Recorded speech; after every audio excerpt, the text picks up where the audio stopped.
তো হ্যালো বন্ধুরা, আবার চলে আসলাম আমার নতুন ভিডিওতে। দেখতে পাচ্ছ পালসার N125 একদম স্পোর্টি লুকের সাথে। তো এটার ব্রেকিং সিস্টেমটা কেমন সেটা আমি বলতে চাই।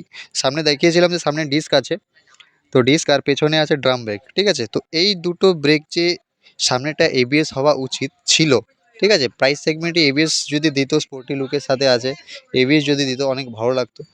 আর এটা যেহেতু এবিএস দেয়নি, তো সেই কারণে কি করণীয় কি করেছে কোম্পানি, তো করণীয় করেছে একটাই, এটাতে কম্বাইন ব্রেকিং সিস্টেম দিয়েছে। তো কম্বাইন ব্রেকিং সিস্টেমটা কেমন সেটা দেখাতে চাইবো।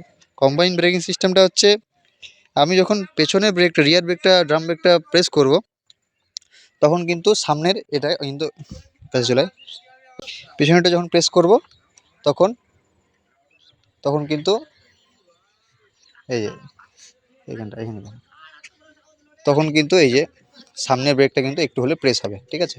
সামনে অটোমেটিক কিন্তু সামনের ব্রেকটা কিন্তু প্রেস হবে, এটাকে বলে কম্বাইন ব্রেকিং সিস্টেম। তো এইটার ব্রেকিং সিস্টেমটা একটু টেস্ট করে দেখাও, তাহলে আমি অবশ্যই কিন্তু রাস্তাতে অন রোড আমি টেস্ট করে দেখাবো কম্বাইন ব্রেকিং সিস্টেম কেমন করে কাজ করে, সেটা কিন্তু আমি দেখাবো। অনেকে ভয় পায় যে এবিএস না থাকলে জোরে চালাবো, তারপর ব্রেক প্রেস করলে একটু অসুবিধা হবে। বিগিনার্স তাদেরকে আমি বলতে চাইবো, তারা অবশ্যই আমার ভিডিও দেখবে, আর যদি লাগে আমাকে কমেন্ট করবে, ঠিক আছে। আজকে পর্যন্ত এইটুকুই। এটা হচ্ছে কম্বাইন ব্রেকিং সিস্টেম। তো এইভাবেই কিন্তু কম্বাইন ব্রেকিং সিস্টেমটা কাজ করে। তো যাই হোক, বাইকটি কেমন লাগছে অবশ্যই আমাকে কমেন্টে জানাবে। আমার ভিডিওটি ভালো লাগলে অবশ্যই আমার চ্যানেলকে সাবস্ক্রাইব করবে, আর ফেসবুকে অবশ্যই আমাকে ফলো করবে, বিশ্বাসবাবুকে ফলো করো, আর ইউটিউবে আরবি লাইফস্টাইলকে সাবস্ক্রাইব করো।